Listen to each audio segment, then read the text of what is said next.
आइए एक्सरसाइज 8.4 में question number 5 का 9th पार्ट सॉल्व करते हैं। इस क्वेश्चन में हमें cosec a minus sine a into sec a minus cos a is equal to 1 upon tan a plus cot a proof करना है। आइए इस क्वेश्चन का सॉल्यूशन करते हैं।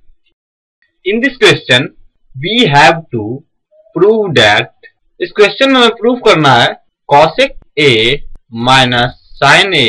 Into sec a minus cos a is equal to 1 upon tan a plus cot a। ये left hand side का term है, cosec a minus sin a into sec a minus cos a, ये left hand side का term है, और 1 upon tan a plus cot a ये right hand side का term है। LHS is equal to cosec a minus sin a into sec a minus cos a is equal to cosec a को हम 1 upon sin a लिख सकते हैं, 1 upon sin a minus sin a into sec a को हम 1 upon cos a लिख सकते हैं, तो 1 upon cos a minus cos a। sin a upon 1 है यहाँ और cos a अपॉन 1 है, तो sin a और 1 का एलसीएम sin a होगा और न्यूमरेटर में आएगा 1 minus sine square a into cos a और 1 का एलसीएम cos a होगा और न्यूमरेटर में आएगा 1 minus cos square a. 1 minus sine square a cos square a होता है upon sine a into 1 minus cos square a sine square a होता है upon cos a. Sine square a plus cos square a is equal to 1 होता है, तो cos square a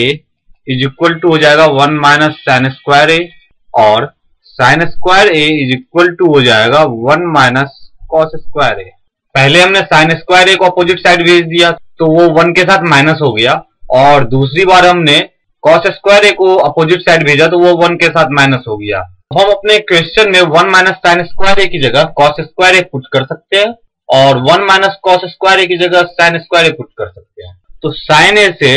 sine square a sign ए बार में divide हो जाएगा और cos A से cos square a cos A times में डिवाइड होगा, तो हमारे पास बचा है cos a into sine A.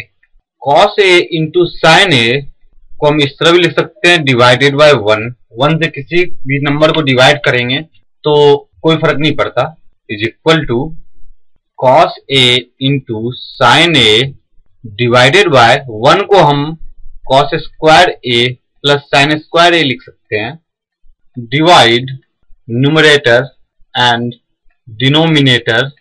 by cos a into sin a। हम cos a into sin a से न्यूमरेटर और डिनोमिनेटर दोनों को डिवाइड करेंगे, is equal to cos a into sin a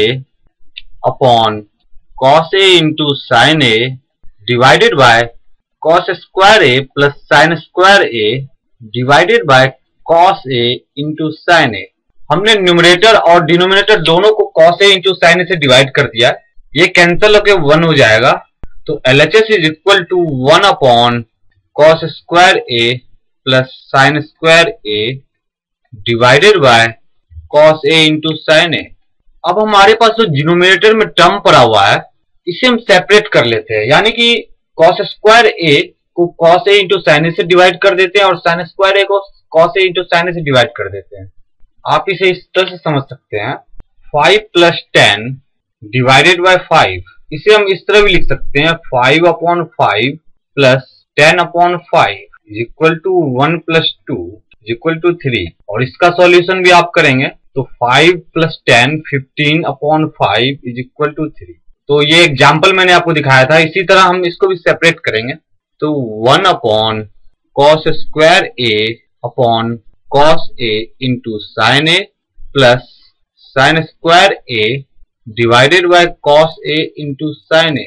cos a से cos square a cos a times में divide होगा और sin से sin square a sin a times में डिवाइड होगा, तो LHS is equal to 1 upon cos a upon sin a plus sin a upon cos a is equal to 1 upon cos a upon sin a की जगह हम cot a लिख सकते हैं क्योंकि cot a cos a upon sin a होता है, plus sin a upon cos a है तो इसे हम tan a लिख सकते हैं क्योंकि tan a sin a upon cos a होता है और यही टर्म हमारे RHS में is equal to RHS। Therefore LHS is equal to RHS, hence proved।